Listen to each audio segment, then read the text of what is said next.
big screen पे तो कोई जा नहीं रहा है. Okay, one Pathan has done well, thank God. Huh? Yeah, Brahmastra, okay, fine. But, you know, apart from that, there have so many have come and gone. And all the OTT platforms are also eyeing eyeballs and also acquiring these films at humongous amounts of money to acquire subscribers. तो ये model क्या है? Model तो वो बताएंगे. नहीं तो आप आपके हिसाब से बताइए. And who is making money? देखिए उसके जब आपकी बात में ही आंसर छुपा हुआ है.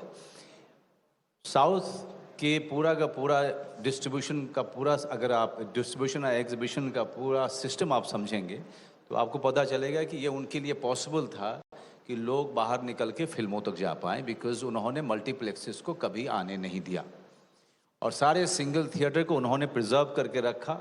उन्होंने उसके लिए लड़ाई की, हमेशा लड़ाई की. I think I am right, okay. And their whole because they knew that one day, you know, the whole system which is coming into will be our weaknesses. So somewhere they saved it, they protected it, and this is where they have scored. Okay. Now coming back to, you call Bollywood, I call Hindi film industry. Hindi film industry, my bad. I don't know किसने बनाया है, पर तो उसको सामने लेके आई है मैंने.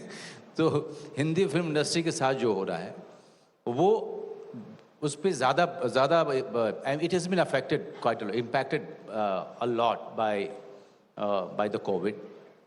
दे are very much happier. all the contents, all the stories, all the films are available right in their living room. They don't want to get out. Getting out means going to a multiplex. That also means spending X amount of money, which they are not agreeing to at this point of time. So it all boils down to economics in the end. I think I'm right. Okay, Sameer. Is he right? Yeah, it is. I mean, see, finally, you know, like the media business or like any business is that it's linked to revenue, right? So you have a cost of content, you have a cost of distribution, and then you've got to attract audiences and make some money. Sure. It's pretty straightforward, actually. Money you can make through subscription or advertising. Both ways you require audiences to be involved, engaged, and be sticky in order to make that money. There's a lot of competition. There's lots of options available. There's a price war in India. Everyone talks about India as this, you know, the great market of 1 billion people. Now, actually, it's 100 million people who can actually afford all these services. The rest of the market cannot afford these services. So you can keep growing exponentially, but the market need not. That's why when you say multiplexes, as you're saying, a trip to the visit to the multiplex with the family is 2,000 rupees. Yeah. That's a lot of money, you know. It's not a, so it's complicated. In the meantime, it is a big market. There are audiences out there. You know, you cannot have such a large population and not keep them distracted and engaged. You know, and that's what we do best, right? Our business is the business of mass distraction.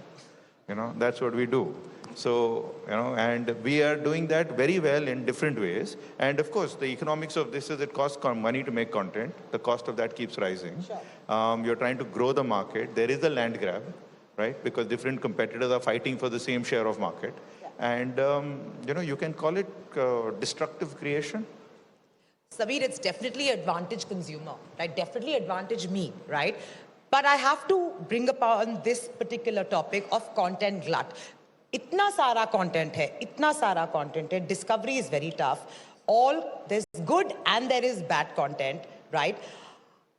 I'm not sure whether this availability of you know, the fact that we have so many OTT platforms, of course, some, of course, subscription-based, some advertising-based. Who are they catering to, or is it just like, it's a commonly used word, spray and pray? You know, what are we catering to? When you were doing Star, you were clear about your demographic. You were clear about the Saas Bahu serials catering to a certain TG of India, and your advertisers were also eyeing them. It was clear. When we come to the OTT business, yes, advantage talent for sure. But what type of films are we catering to, and which audience? Are we catering to India and Bharat, dono? Or are we are we clear about that? Because only then can we be clear about the economic model. I think we are clear completely clear about with each and every project that we get into. I mean, each and everyone whoever is in power or position in that project, they are very clear with their statistics, with their survey, with their target audience. They are very clear. They are more clear than Who's anybody. clear? Yeah. Manoj, On OTT, I'm talking about. Who's clear? Is it the producer? Like, okay, It Sameer is- Nair may be is- clear, is- Manoj Bajpayee may be clear. Sameer Nair is much more clear, but look at the success ratio of his. So he's far more clear than many people, and in terms of choosing the right project. So No, but coming is back Netflix, Hotstar, Prime, Everyone. MX Everyone. Player, are they clear? Everyone is clear. Everyone is clear. This is, we may agree with certain projects or we may disagree, but largely they are doing just well in deciding about the target audience with each project. I'll give an instance of, as I said, with Gulmohar itself, we could not think of going to the theater. They exactly knew that the families are there at home. They are not getting out together to watch anything. So this is a family film, and we are taking it to them, to their living room. No, we are not asking them to get out of the comfort zone, come to the theater, buy tickets, buy popcorn, and watch our film. We could not take the risk. And eventually, few of us didn't agree with them, but eventually they were right. So we have to, there has to be a balance of passion and realism. If it is there, then definitely you are going to hit the target most of the time. At the same time, I'm just forgetting there was a point. So at the same time, we have to be very careful. Like me as an actor, Sameer, when I'm choosing up, there are five films right in front of me. Now and all 5 films are very good. Now I have to choose the right one. So and the right one is deciding. That decision is very crucial. But how are you deciding? So Are you deciding because you have to decide whether you want to do good content or you want to do mass content? So आप कैसे decide करते हैं? No, I always went by good content. Mass content से मेरा कोई लेना देना आज तक नहीं रहा है. नहीं तो that is why OTT has been quite a boon for me, and I'm quite candid about it. So the clutter breaker, the clutter breaking content is something which you have to look for. You may go wrong sometime, you may go right sometime, but when you go right, that is when you feel that in real sense you are successful. Before Family Man, there were many offers in front of me, where and I was in USA. Somehow I watched Narcos there. I watched many other series in USA, and I realized that this is what we cannot touch, but this is in abundance on OTT. That genre, that kind of storytelling. If I have to make an entry into OTT, I have to go with something very new and unique. I didn't know what was that new and unique unless it comes to me, and it came to me. I was somewhere lucky and intelligent enough to really understand that this is exactly I want to do it. This is clutter breaking, okay? And we got lucky with it, with Family Man. So this is that kind of a mind we have to apply when we are taking up any project as an actor, or as a managing director of company like Applause, or as a director, or anyone. Sameer, what does it mean to entertain the next generation? You have entertained, Bharat. You've entertained, mass market. Now you're entertaining, nuanced audiences. So what does it mean to entertain the next generation? See, first of all, I have a problem with this word next generation, right? Because I don't think there is any next generation. What do you mean? We are living, it's called overlapping universes. We are living, we are like whatever 1.5 billion people here, and we are in the business of entertaining everyone, right? This next generation comes with this, arrives with that little, sort of definition, which somehow that is younger, cooler, smarter, something or the other. What is next gen is the technology, right? It's not the people.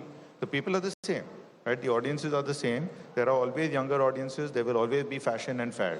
There will always be older audience. You know, that's what they say, that till up to the time you get your first job, you're carefree.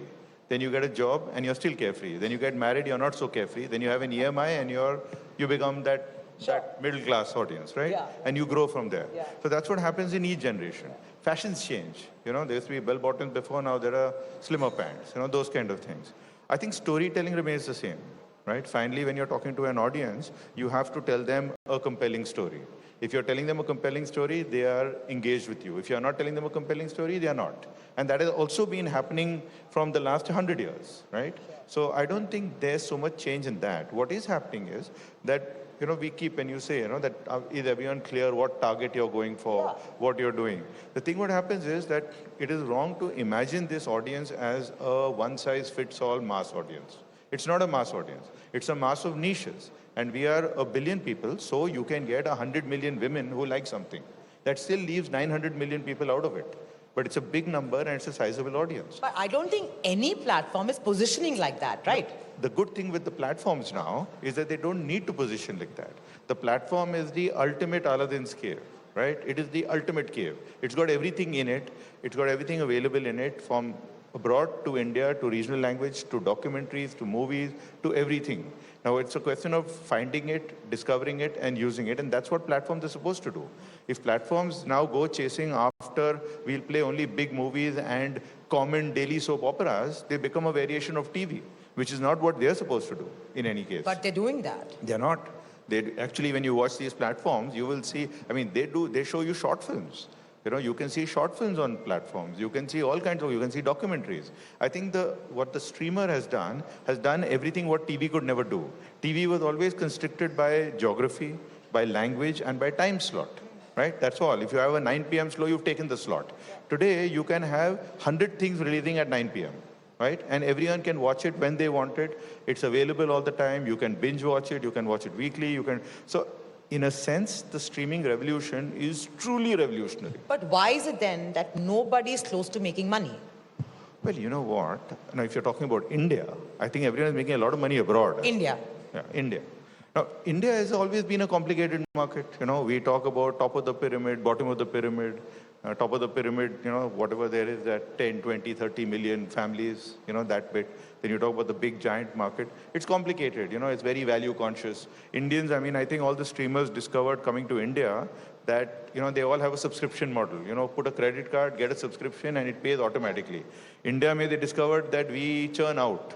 Ki summer holiday aa gaya to cancel subscription. Weekend ko I'm not there, cancel subscription. So, I mean, that's just the nature of the market. You know, that's the nature of the thing. So you got to find that balance between the kind of content you're creating, the cost at which you're creating it, how much money can you get from the audience or the market, and how much of a value proposition you're building. Sure. That's how businesses are built. I mean, you're talking about big players, you're talking about Reliance Jio, that has got an outlook of 20 years out. So when you say that, you know, are you making money? I don't think anyone is looking at the maths like that. The question is, are you building an empire? Are you building a business with that many customers and that much of a, you know, position?